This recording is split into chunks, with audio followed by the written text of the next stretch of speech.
When you watch anime and you think of the horror genre, what do you think of?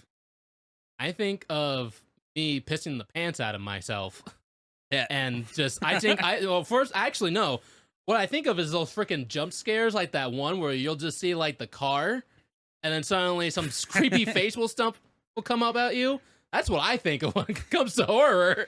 I've always stayed away because I thought they were going to be like, I mean, ignorant of me, I guess, but I thought that they were going to be like, what we see in the West, Western horror. Although maybe it's all over horror, but I thought it was going to be like actual like movie, TV show style horror. You know what I mean? Where you get the jump scares, like you said, or just the gore and gruesomeness. Exactly. Yep. Typical horror stuff.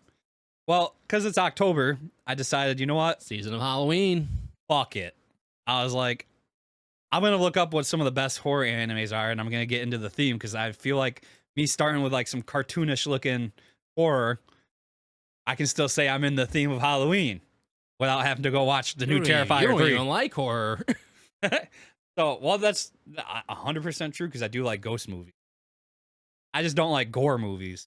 Hold on. Is every ghost, like Saw and stuff. Ghost movie a horror movie? No, not Casper. Yeah, I was just, get out of my head. I was supposed to say Casper the Friendly Ghost. Although I'm not gonna lie, Casper did spook me a little. The live action when I was little. Oh, I think that's the only Casper I've ever watched. I think there's a cartoon, right? Yeah, that's what I used to watch, and that's what got me to watch the aging myself. Yeah, a little, I think that's obviously. how I first heard of Casper was the live action movie. And as a kid, there were some points in that movie where I was creeped out. Mainly in the facial expressions, I think. I think they went all out on the facial expressions in that movie. Let me tell you, man. Horror anime, not scary. No? Maybe to some people, maybe it is. But maybe it's just because it wasn't what I was expecting. Actually, I could watch it in a dark room at night alone. And whoa, hold on. Do you have nightmares afterward? Oh, dang. Well, anyways, anytime I ever watch something scary, I always watch something funny before I go to bed anyways, so. But that's just me. But anyways, so I looked up a top, 10 list and I went through lists because you know how some, lists on the top of Google searches, they'll just throw shit out. Yeah, literally, it'll be anything. You could look up horror animes, and you'll have One Piece. Yeah. No, there was a few like that was on there, and I can't remember what it was that was on the list, but I was like, that's a horror. I think it was Demon Hunter. I was like, how's that a horror? I mean, I can see how that has some You mean Demon Slayer? Yeah, Demon Slayer. Oh, okay. My bad.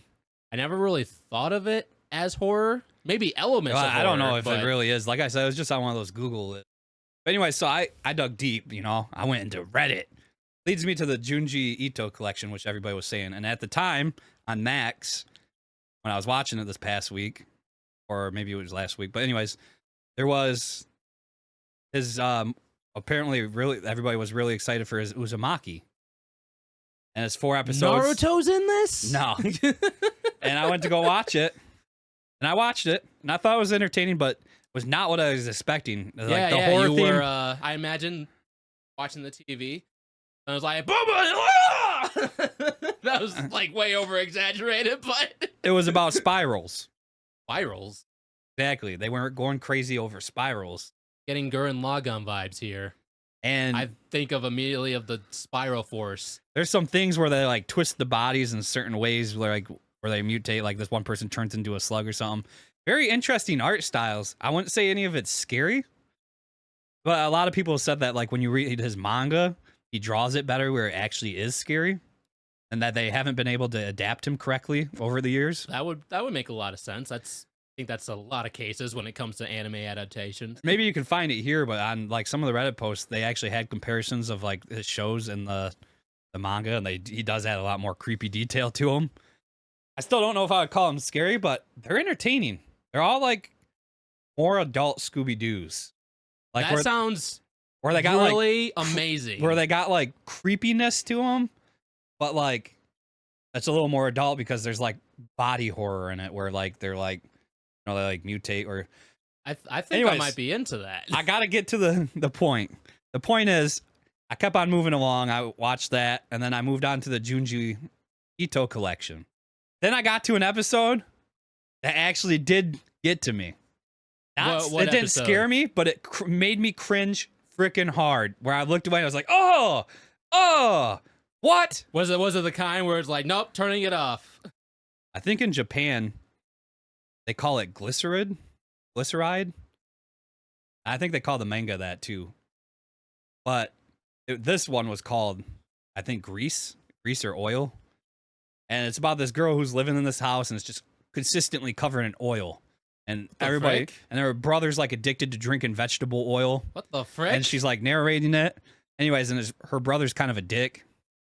Bullies her a little bit and stuff. So you just have this girl that's always covered in oil and her brother that's always drinking vegetable oil? Their dad runs like a, I forgot the name of the food, but it's like an oily food shop.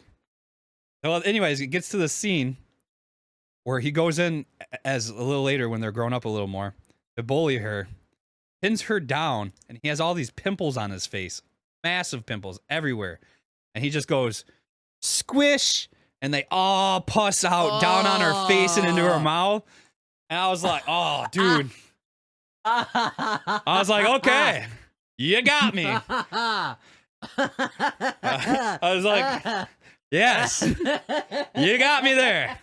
Other than that, all the other ones I found more interesting than horror.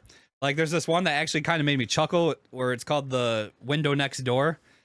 There's this lady in a window and when this guy's trying to sleep and he keeps on hearing voices and he looks out and there's this really ugly girl, which by the way, if you're going to clip an image, that's the one to compare because the one they drew, like the one he drew in the comic and the one that's actually on the show, like the one that's drawn is way creepier.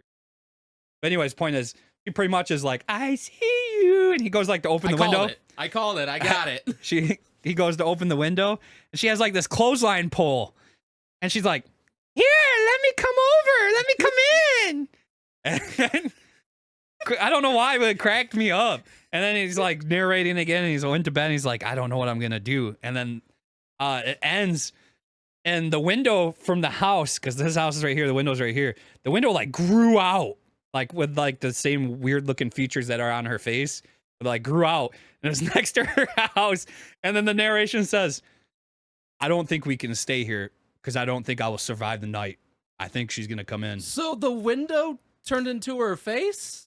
No, like her face is like deformed and has like this, I don't know, pimply weird. It looks weird. Okay. It's hard to describe Junji Ito art style unless if you see it. But anyways, like if you think of a window growing to someone's house, you think of wooden planks and stuff. House. This was like kind of like fleshy, but with a window at the end, getting close to the house. But anyways, either way, all I was trying to bring up is it cracked me up. Like, I'm gonna get you. I'm coming in. Sounds like you had quite the entertaining week. Yeah. I'll maybe make you watch an episode. Maybe the pimple one. No, I don't. Just you describing that, just like, if I watch that, I'm probably gonna. You guys, that was disgusting. What do you guys think of Junji Ito? And if you have any horror recommendations, I'm still open to watching some because it's still hard to find ones that are actually considered horror. So let us know.